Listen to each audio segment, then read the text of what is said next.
Saya akan membacakan Nehemia pasal 2. Pada bulan Nisan tahun ke-20 pemerintahan Raja Artasastra, ketika menjadi tugasku untuk menyediakan anggur, aku mengangkat anggur dan menyampaikannya kepada raja, karena aku kelihatan sedih, yang memang belum pernah terjadi di hadapan raja. Bertanyalah ia kepada aku, "Mengapa mukamu muram? Walau engkau tidak sakit, engkau tentu sedih hati." Lalu aku menjadi sangat takut. Jawabku kepada raja, "Hiduplah raja untuk selamanya. Bagaimana mukaku tidak akan muram kalau kota, tempat pekuburan nenek moyangku, telah menjadi reruntuhan dan pintu-pintu gerbangnya habis dimakan api?" Lalu kata raja kepadaku, "Jadi apa yang kau inginkan?" Maka aku berdoa kepada Allah semesta langit. Kemudian jawabku kepada raja, "Jika raja menganggap baik dan berkenan kepada hamba-Mu ini, utuslah aku ke Yehuda, ke kota pekuburan nenek moyangku, supaya aku membangunnya kembali." Lalu bertanyalah raja kepadaku, sedang permaisuri duduk di sampingnya, "Berapa lama engkau dalam perjalanan? Dan bilakah engkau kembali?" Dan raja berkenan mengutus aku, sesudah aku menyebut suatu jangka waktu kepadanya. Berkatalah aku kepada raja, "Jika raja menganggap baik, berikanlah aku surat-surat bagi bupati-bupati di daerah seberang Sungai Efrat, supaya mereka memperbolehkan aku, lalu sampai aku tiba di Yehuda. Pula sepucuk surat bagi Asaf, pengawas taman raja, supaya dia memberikan aku kayu untuk memasang balok-balok pada pintu-pintu gerbang di benteng bait suci, untuk tembok kota dan untuk rumah yang akan kudiami." Dan raja mengabulkan permintaanku itu, karena tangan Allahku yang murah melindungi aku. Maka datanglah aku kepada bupati-bupati di daerah seberang Sungai Efrat dan menyerahkan kepada mereka. Maaf, diulang. Maka datanglah aku kepada bupati-bupati di daerah seberang Sungai Efrat dan menyerahkan kepada mereka surat-surat raja. Dan raja menyuruh panglima-panglima perang dan orang-orang berkuda menyertai aku. Ketika Sanbalat, orang Horon, dan Tobia, orang Amon, pelayan itu, mendengar hal itu, mereka sangat kesal karena ada orang yang datang mengusahakan kesejahteraan orang Israel. Maka tibalah aku di Yerusalem, sesudah 3 hari aku di sana, bangunlah aku pada malam hari bersama-sama beberapa orang saja yang menyertai aku. Aku tidak memberitahukan kepada siapapun rencana yang akan kulakukan untuk Yerusalem, yang diberikan Allahku dalam hatiku. Juga tak ada lain binatang kepadaku kecuali yang kutunggangi. Demikian pada malam hari aku keluar melalui pintu gerbang Lebak ke jurusan mata air Ular Naga dan pintu gerbang Sampah. Aku menyelidiki dengan seksama tembok-tembok Yerusalem yang telah terbongkar dan pintu-pintu gerbangnya yang habis dimakan api. Lalu aku meneruskan perjalananku ke pintu gerbang mata air dan ke kolam raja, karena binatang yang kutunggangi tidak dapat lalu di tempat itu. Aku naik ke atas melalui wadi pada malam hari dan menyelidiki dengan seksama tembok itu. Kemudian aku kembali, lalu masuk melalui pintu gerbang Lebak. Demikianlah aku pulang. Para penguasa tidak tahu kemana aku telah pergi dan apa yang telah kulakukan.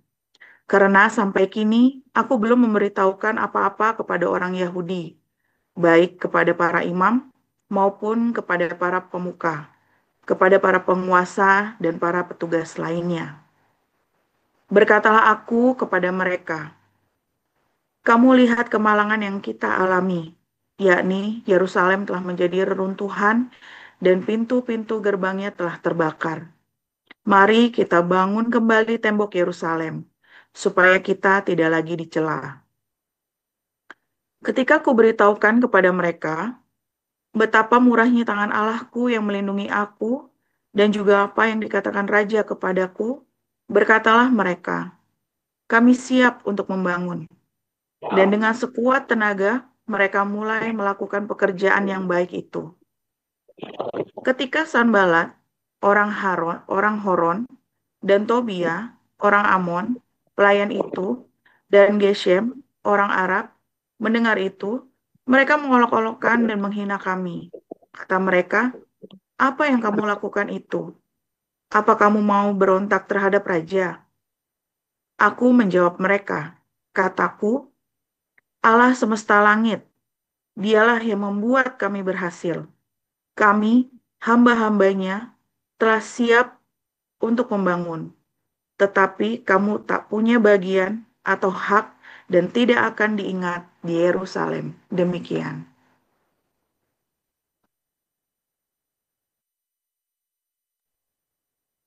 Ya, selanjutnya Pak Siliwangi dipersilakan.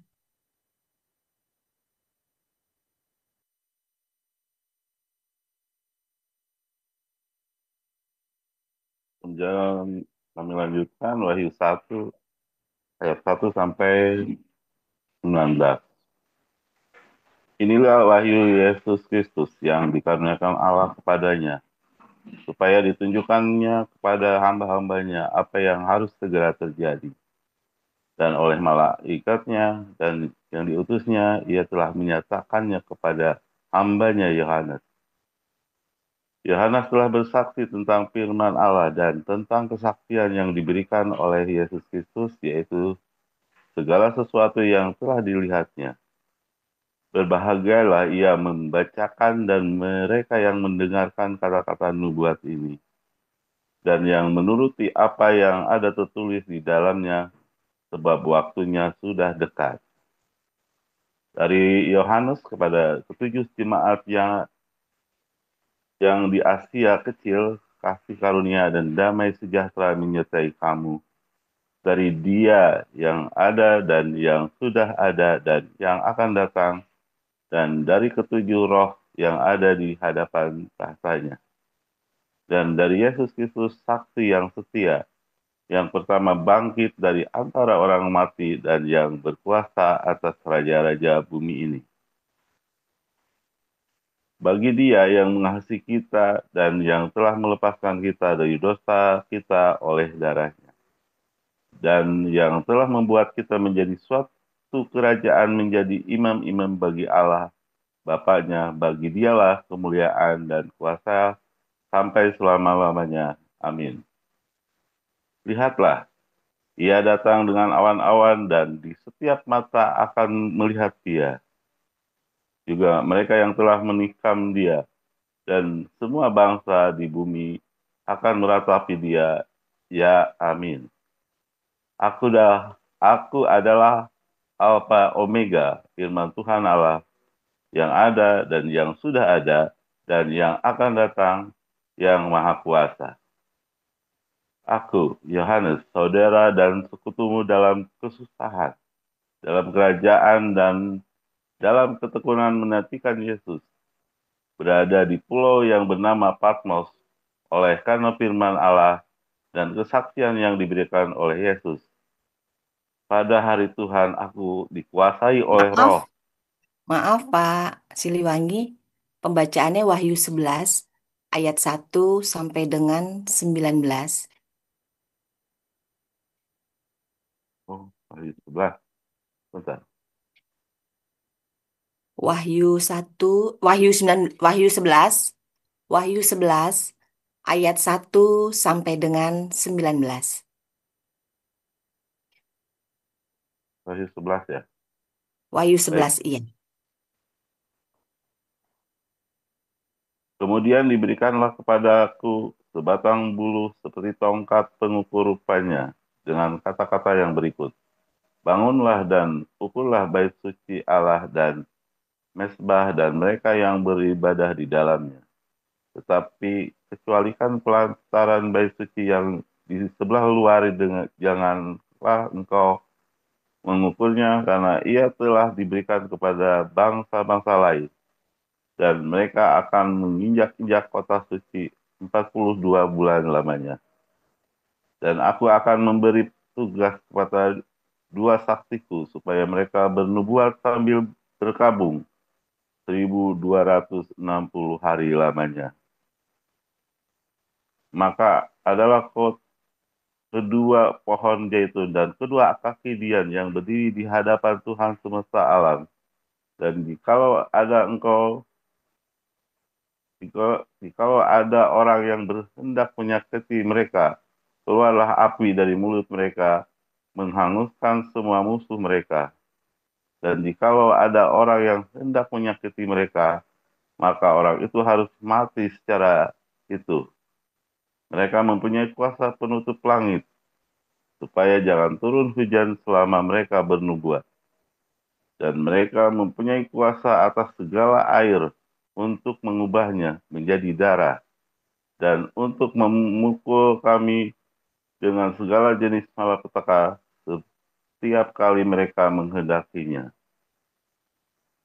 Dan apabila mereka telah menyelesaikan kesaksian mereka, maka binatang yang muncul dari jurang maut akan memerangi mereka dan mengalahkan serta membunuh mereka.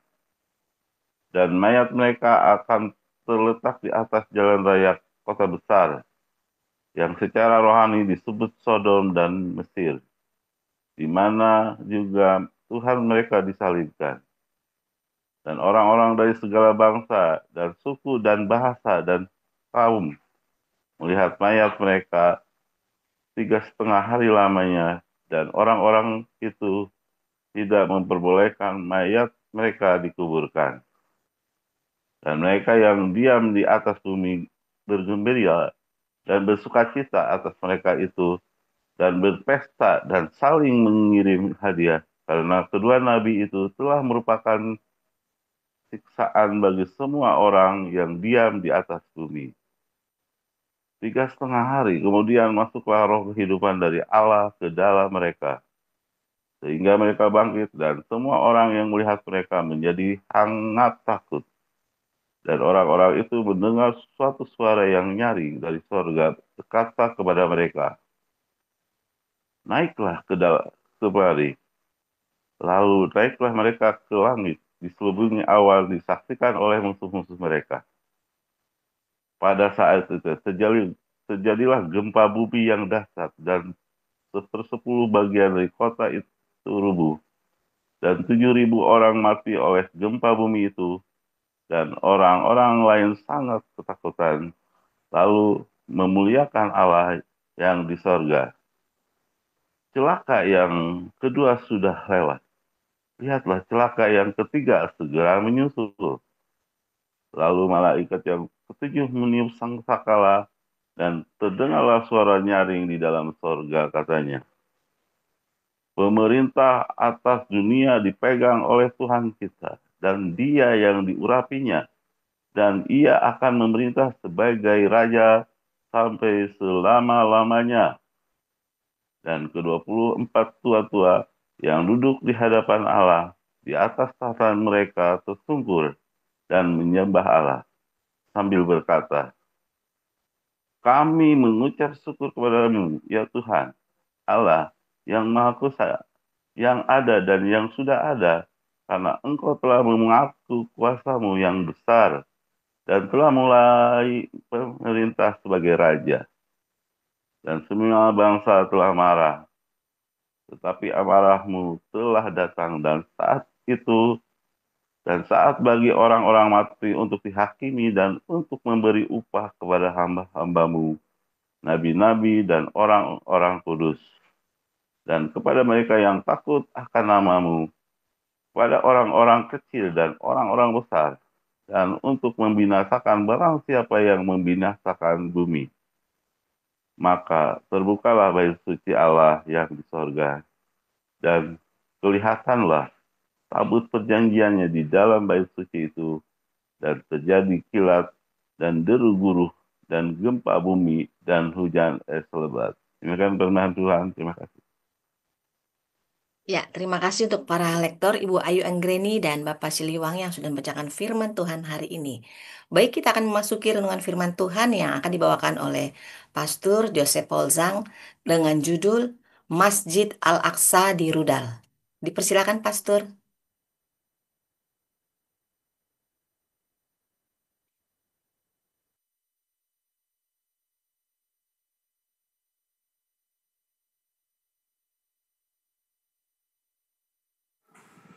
Oke, terima kasih.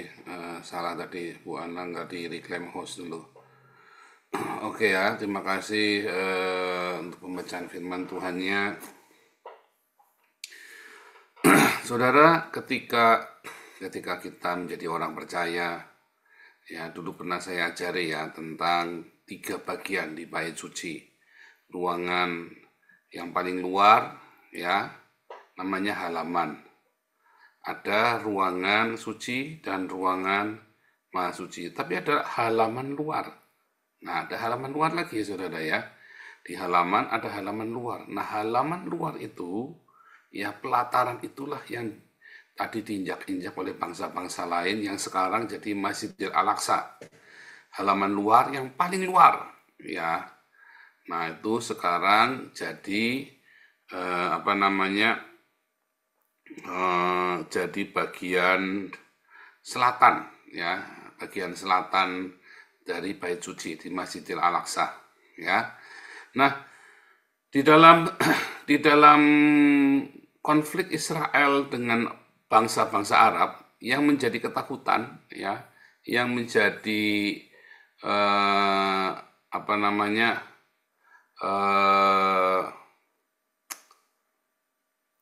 tuduhan kepada Israel ini, bagi orang-orang Islam itu kepada orang Israel, tuduhannya adalah nanti Israel akan menghancurkan Al-Aqsa, saudara. Ya, orang-orang Islam ini selalu memfitnah orang Yahudi akan menghancurkan Al-Aqsa. Ya, mengapa? Karena dianggap orang Yahudi ini benci dengan Islam. Padahal enggak, saudara ya. Orang Yahudi dan orang Kristen itu tidak pernah membenci Islam karena nggak ada urusannya. Tetapi orang Islamlah yang memulai konflik, ya, dengan orang-orang Kristen dengan orang-orang Yahudi, ya. Nah, itu di dalam Hagios Bible College kita ajarkan ya, saudara, konflik-konflik ini kita ajarkan ya, banyak sekali tentang konflik-konflik, ya, sejarah konflik Islam Kristen Yahudi, ya. Kita tuh ada banyak belajar nanti di Hagios Bible College, ya. Nanti masuk daftar Hagios Bible College angkatan keempat bulan Januari dan juga Master of Arts, ya, S2-nya juga bulan Januari ya.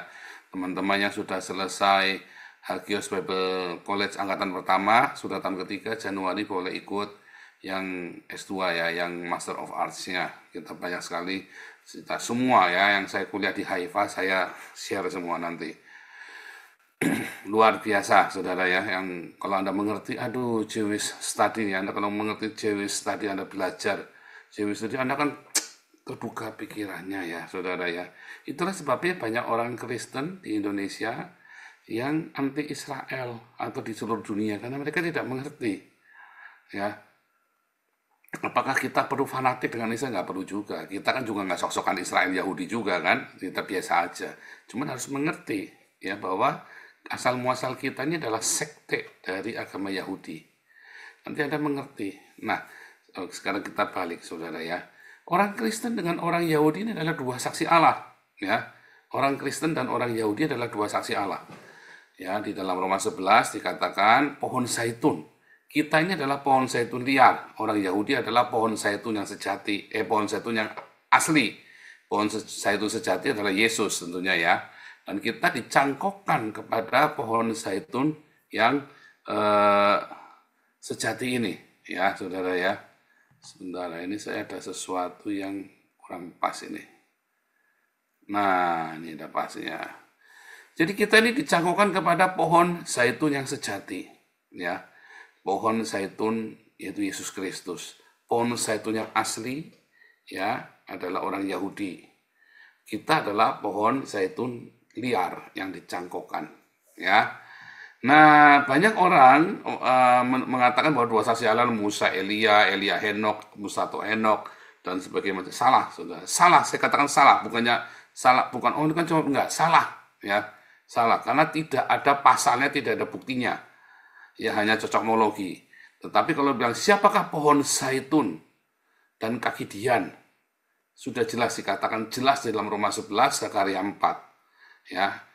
Jadi kita tahu bahwa itu adalah orang Yahudi dengan orang Kristen. Nah, lalu di dalam Roma 11 itu lagi dalam Ibrani 11 tadi diceritakan tentang halaman bait suci, saudara ya.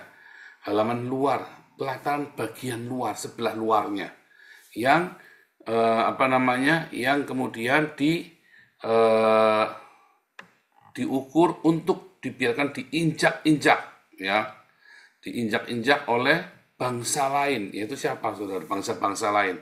Islam itu adalah bangsa-bangsa lain, saudara ya. Karena seluruh bangsa, kalau dia diislamkan, maka dia jadi Arab, saudara. Termasuk Mesir, termasuk Syria, termasuk Yaman, termasuk Somalia, ya, Maroko. Maka mereka jadi Arab dan mereka berbahasa Arab. Sebetulnya Ottoman Turki juga dulu berbahasa Arab, saudara ya. Kemudian belakangan terjadi nasionalisme, mereka nggak mau ya. Bahkan Al-Azan aja diterjemahkan dalam bahasa Turki ya. Itu sudah begitu. Sorry. Nah, sekarang kita bicara tentang bait suci, saudara ya. Saudara, kita ini adalah bait suci. Anda dan saya, orang Yahudi dengan orang Kristen sepakat bahwa kita ini adalah bait suci, bukan bangunannya, saudara. Bukan bangunannya, tapi kita adalah bait suci. Kita adalah sebuah bangunan bait suci. Ya, pikiran kita ya adalah imamnya. Ya, akal budi kita adalah imam dari bait suci itu. Lalu daging kita adalah korban persembahannya. Ya. Nah, Roh Allah berdiam di dalam bait suci ini. Ya, baik orang Kristen, orang Yahudi sepakat dengan hal yang sama, ya. Sudah kita jelaskan berkali-kali di dalam Kabat, di dalam 1 Korintus 6 juga dikatakan hal yang sama, ya, bahwa kita adalah bait suci, ya. Jadi karena Anda mengerti kita ini bait suci, orang Yahudi juga sama bahwa kita adalah bait suci. Tetapi orang Islam tidak mengerti itu bait suci. Bait suci itu ya Mekah, Baitul Muqaddis itu ya, Muqaddis ya, ala Masjid Al-Aqsa itu bait suci. Nah, bagi orang-orang Yahudi, bait sucinya adalah kita. Jadi orang Yahudi adalah bait suci, orang Kristen adalah bait suci. Ketika orang Yahudi berkata mereka adalah saksi, ya kan? Maka kita orang Kristen juga berkata kita adalah saksi Allah. Orang Islam juga berkata mereka saksi. Ya, cuman bersaksinya mereka kan beda dengan bersaksinya kita. Ya, kalau bersaksinya orang Islam, aku bersaksi, saksi dusta. Kalau kita orang Kristen dengan orang Yahudi, kita menyaksikan bahwa Yehova ya sungguh juru selamat kita. Ya, itu kesaksian kita, pengakuan Yehova adalah juru selamat. Ya kan? Nah, kemudian dari dari kesaksian ini ya dua saksi Allah ini bukan cuma mengaku-ngaku Tuhan bukan, tetapi kita menjadi berkat, saudara. Orang Yahudi dan orang Kristen hidupnya harus menjadi berkat. Jadi tidak cukup kamu hanya ngaku-ngaku aku ini pengikut Kristus, aku ini pengikut Yehova, aku ini pengikut Musa. Nggak cukup, saudara. Bagi orang Yahudi dan orang Kristen sepakat bahwa hidupnya harus jadi berkat. Seluruh kehidupan kita harus jadi berkat. Jadi bukan kamu cuma ngaku-ngaku Kristen kamu selamat, bohong, itu nggak salah, saudara ya. Ngaku-ngaku Kristen kamu selamat, salah.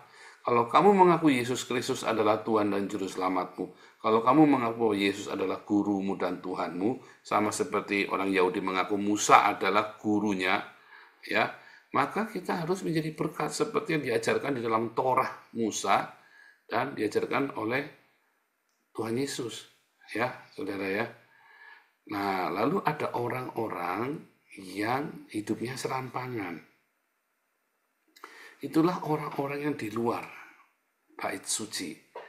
Orang-orang yang tidak tahu bahwa dirinya adalah bait suci. Orang-orang yang kegeeran, dia mengaku orang-orang Yahudi, padahal ya Yahudi palsu. Dia ngaku-ngaku orang Kristen, padahal Kristen palsu, katanya Paulus ya. Banyak yang ngaku-ngaku Yahudi, tapi tidaklah demikian, katanya kan. Bahkan di dalam Wahyu juga sama, yang ngaku-ngaku Yahudi, ya. ngaku-ngaku Yahudi ya. Orang Yahudi ngaku-ngaku Yahudi, orang Kristen ngaku-ngaku Kristen. Tetapi dia bukan bagian dari kita. Dia bukan kita, saudara. Mereka ini adalah orang-orang yang tinggal di halaman. Dan mereka sangat dekat sekali untuk murtad. Orang-orang di halaman ini sangat dekat sekali untuk murtad, mudah sekali. Kenapa mereka tidak mengerti konsep bait suci? Mereka tidak kepenuhan roh dari Yehova, dari Yesus Kristus. Ya, mereka tidak kepenuhan rohnya Yehova atau rohnya Yesus Kristus. Ya, sehingga mereka hidup di dalam dagingnya, mereka memuaskan dagingnya, mereka hidup di halaman, dan mereka kemudian hidup di dalam segala hawa nafsu. Nah, itulah orang-orang yang tinggal di halaman. Itulah orang-orang yang bukan bagian dari bangunan bait suci. Dalam komunitas kita, ya, ada banyak orang-orang seperti itu, dan saya melihat dan berasa sekali orang-orang yang dipenuhi dengan hawa nafsu, saudara. Bahkan kita ada beberapa menolong orang, ya, dan kita merasa ini orang kok masih akunya besar sekali, sombong banget ya keakuannya, dalam hati kamu akan jatuh. Dan saya sampaikan juga ya, kamu nggak akan berhasil kamu caramu begitu. Tapi ya terserah, nggak apa-apa, lakukan dengan caramu. Ya, karena apa? Karena kesombongannya. Ya, saudara, orang-orang yang menjadi bangunan bait suci harus memiliki 12 karakter kerajaan Allah, saudara. Ya, iman, pengharapan, kasih, sukacita. Ya, iman, pengharapan, kasih, sukacita, damai sejahtera, kebaikan, kemurahan, kelemah lembutan, ya, kesabaran, kesetiaan, penguasaan diri, dan kekudusan, saudara. Itu adalah 12 karakter kerajaan Allah yang ada sebagai bangunan bait suci, batu-batu permata itu. Setiap hari kamu harus cek, saudara. Setiap hari, saudara. Nah, kadang-kadang Anda meleset karena Anda belum metanoia, Anda belum mengerti. Keki ya, caranya bagaimana nih? Ya, menghadapi orang-orang yang rese. Anda marah, saya juga marah. Cuman Anda harus metanoia, belajar besok cara ngadapin orang yang rese begini, caranya begini. Cara menghadapi orang yang kurang ajar, caranya begini. Cara nolong orang, caranya begini. Itulah sebabnya kita harus datang di embun pagi tiap hari. Kita belajar setiap hari, diajarin bagaimana mengatasi kemarahan, bagaimana kita ketemu orang-orang yang nggak benar, bagaimana cara nolong, bagaimana istri, suami yang rese, anak-anak, orang tua, mertua. Bagaimana kita tiap hari bisa tetap tersenyum, bagaimana ketika kita capek, kita lelah, kita dikejar-kejar hutang, kita berdoa, Jehovah Jireh. Ketika sakit, nggak kuat, kita bilang Jehovah Rafa. Ketika kita mengalami hal-hal yang tidak diinginkan, wah ini saya dikasih topi kumis nih, nggak tahu siapa tadi yang ngasih, terima kasih. Ini setelah di TikTok sama di Facebook ya, saudara. Semangat kalau gini tiba-tiba disawer-sawer begitu, dikumisin, dikasih hati, kan semangat, saudara. Bagaimana ketika kita tiap hari ya, saudara, praktek di sini 12 karakter. Setiap hari kita baca firman Tuhan, setiap kali kita merenungkan firman Tuhan, setiap kali hidup kita, tujuannya adalah mengejar 12 karakter kerajaan Allah ini. Tuh kan, jadi tambah banyak tuh topi koboi-nya. Setiap kali, saudara. Ini Bu Rima, kalau kepengen bilang aja, ntar tak kasih koboi satu nanti. Saya punya 2 tuh topi koboi. Tiap hari kita kumpul di sini, saudara ya. Tiap hari kita kumpul di sini apa? Belajar 12 karakter kerajaan Allah. Bagaimana menjadi batu permata. Kamu jadi batu permata di rumah, batu permata di sekolah, di tempat kerja, dimanapun kamu berada. Supaya apa? Supaya kamu jangan ada di halaman, dibuang. Karena di halaman kan dibuang berarti kamu kan. Batu yang tidak dipakai kan dibuang. Ya kan?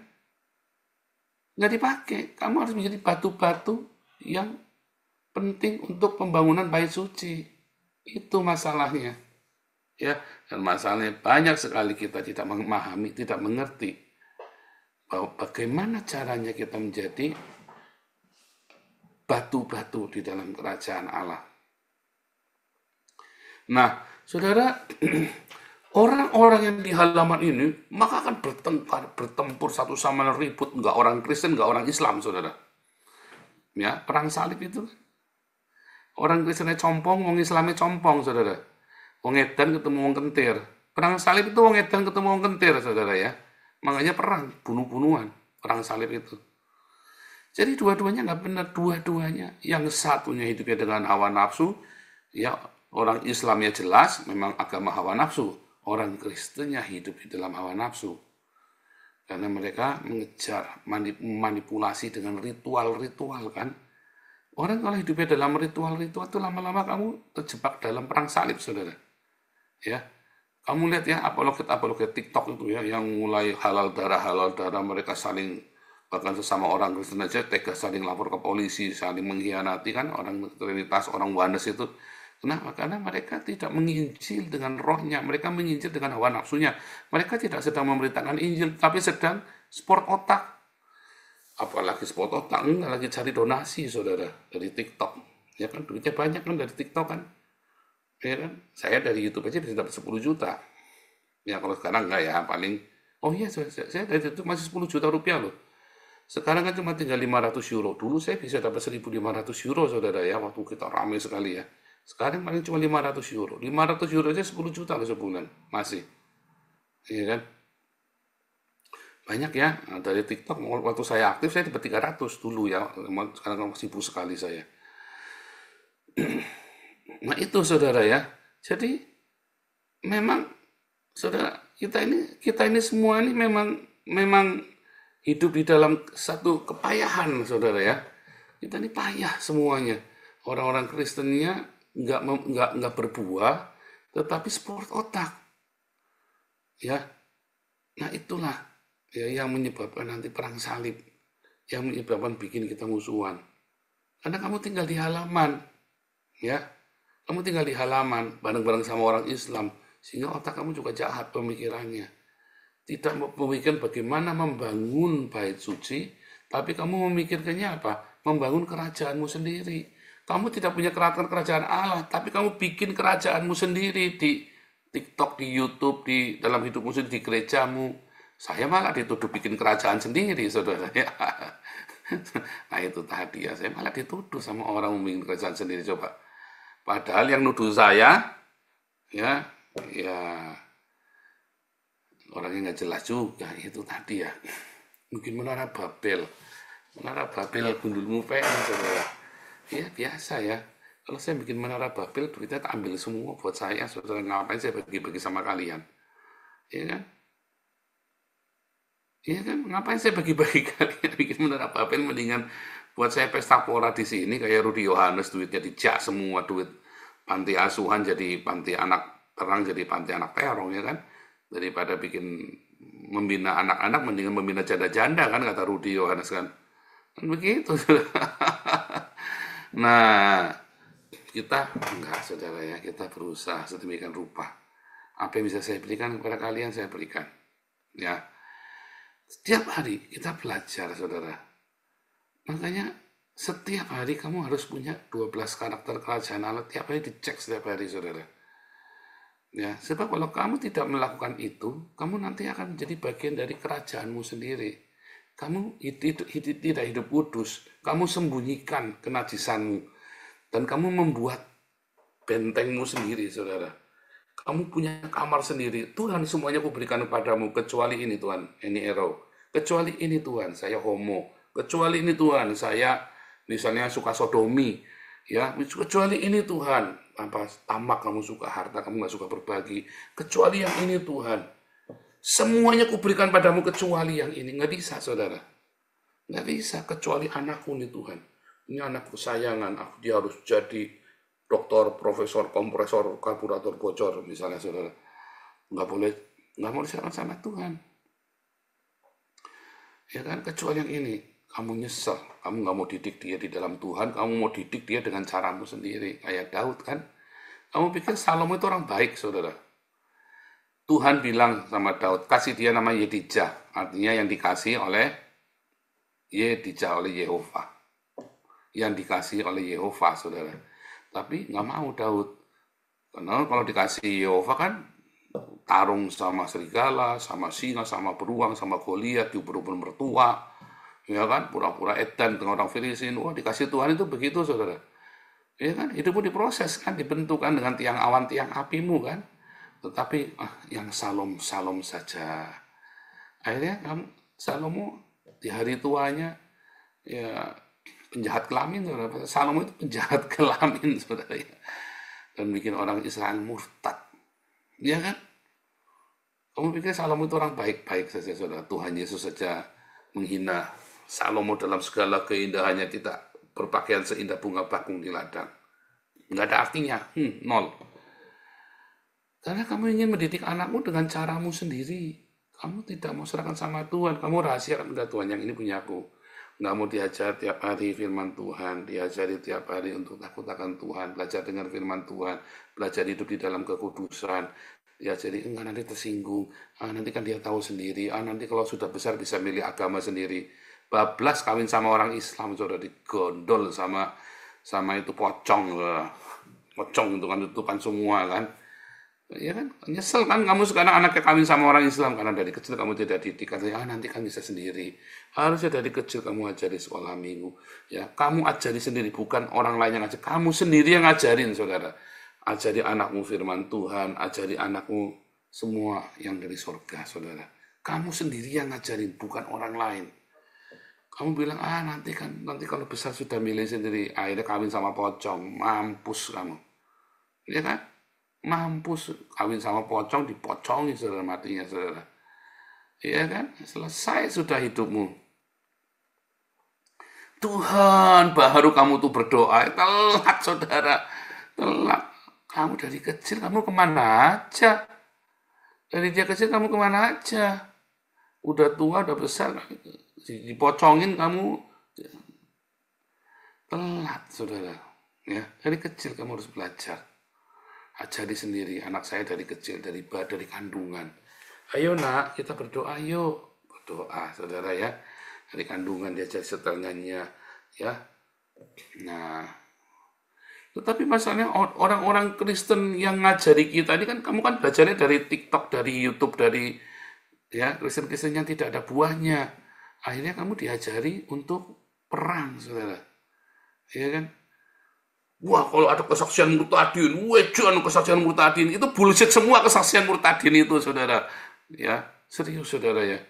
Kamu mau dengar apa kesaksian? Wah, saudara, aku Islam, aku menemukan Yesus ketika aku lagi di Ka'bah, ketika aku lagi haji.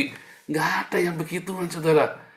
Aduh, kamu itu orang-orang kesaksian halu, saudara. Ya, nanti kapan-kapan tak kasih tahu ya, salahnya di mana kesaksian-kesaksian itu. Wah, dia lagi membaca Al-Quran. Dilihat ada bahwa Al-Quran mengatakan sendiri bahwa Yesus adalah Sirotol Mustaqim. Iya, tapi Al-Quran juga mengatakan bahwa Yesus itu manusia biasa dan tidak disalib. Artinya, kamu ini lagi halu, saudara. Kamu mau membenarkan Yesus dengan ngajari murtadin ini kan begitu kesaksiannya kan. Mencoba mengendorse Yesus dengan perkataannya Muhammad, kan goblok ini orang, murtad ini. Makanya hati-hati, saudara. Akhirnya kamu semua langsung begitu. Saudara, saya ini mengkritik Islam banyak, saudara. Tapi saya cukup sehat untuk saya mengerti, saudara. Dan saya tidak selalu, dan 90% saya tidak mengiyakan kesaksian. Makanya kamu lihat ya, kita ini jarang sekali ada murtadin, saya suruh kesaksian di sini untuk mengendorse Yesus dengan Al-Quran, saudara. Lalu saya stop. Ya, dari 5 tahun yang lalu saya kesaksian. Dari 5 tahun yang lalu kita mulai komunitas kita. Paulus bilang, orang baru jangan melayani, jangan khotbah dulu, jangan mengajar. Lah kamu ada orang baru, kamu ya, makanya saya tidak banyak mengendorse. 1-2 kita lolos saya diamkan, tapi tidak selalu saya endorse, saya selalu ini kan orang-orang yang sudah berbuah. Akhirnya kamu diajari dengan segala macam itu tadi ya, murtadin yang begituan. Kalau saya mah nggak boleh di sini ya, dilarang. Ya, harus berbuah. Ada 12 karakter Kristus. Dari 12 karakter Kristus itulah kesaksianmu yang sejati, saudara. Bukan kamu nyelek-nyelekin Islam. Kalau saya mengatakan kritik terhadap Islam, itu bukan lagi bersaksi. Saya lagi marah dengan ketidakadilan. Ya, itu beda. Ketika saya bersaksi, saya bersaksi. Bersaksi itu ya adalah menyatakan cintanya Tuhan Yesus. Bersaksi itu adalah menyatakan 12 karakter kerajaan Allah. Bersaksi itu bukan kamu nyelek-nyelekin Islam, itu bukan bersaksi, saudara. Kamu harus jujur. Ya, kamu ketika menjelek-jelekan Islam itu kamu bukan lagi bersaksi, saudara. Ya, makanya dulu kan saya bilang, ketika saya lagi mengkritik Islam, saya tidak sedang memberitakan Injil, saya sedang marah karena kurang ajar ini agama satu ini, tidak adil, ya, umpah-umpakan. Itu bukan bersaksi. Ketika saya bersaksi, saya cerita bagaimana saya menghadapi krisis saya, ketika saya bangkrut, ketika saya difitnah, ketika hidup saya kasih teladan ke Anda ketika saya difitnah, katanya duduk pakai duit lah segala macam, ya. Itu nih bersaksi bagaimana hidup kita meresponi dengan 12 karakter Kristus. Bukan bersaksi itu bukan dengan bacotmu bahwa Muhammad itu setan, Yesus itu Tuhan. Itu bukan bersaksi, itu kamu namanya sedang menghina Islam. Kalau kamu di Indonesia, kalau kamu di Eropa, kamu sedang menyatakan pendapat. Tapi itu bukan bersaksi. Bersaksi itu kamu adalah 2 pohon zaitun. Ada urapan, 2 kaki dian, ada terang dalam hidupmu yang memberkati orang lain di sekitar keluargamu, memberkati seluruh tempat di mana kamu berada. Itulah namanya bersaksi. Harus dibedain ya, saudara ya. Nah, kalau ceritanya bait suci Masjidil Al-Aqsa di rudal, nah itu kalau saya jadi orang Israel, saudara ya, biar perang endang rampung, saudara, tak rudal itu Masjidil Al-Aqsa dari Teheran, saudara ya. Ya kan? Kalau ada rudal dari Teheran itu, balistiknya si Iran datang, begitu di atasnya Masjid Al-Aqsa, biarin aja, biar meledak. Kayak dulu Hamas kan,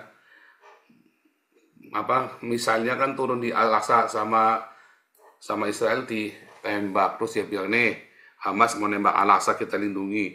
Kalau saya mah bilang ya nggak usah dilindungi, biar aja, biar mereka kekiran sendiri. Tetapi itulah caranya orang, ya.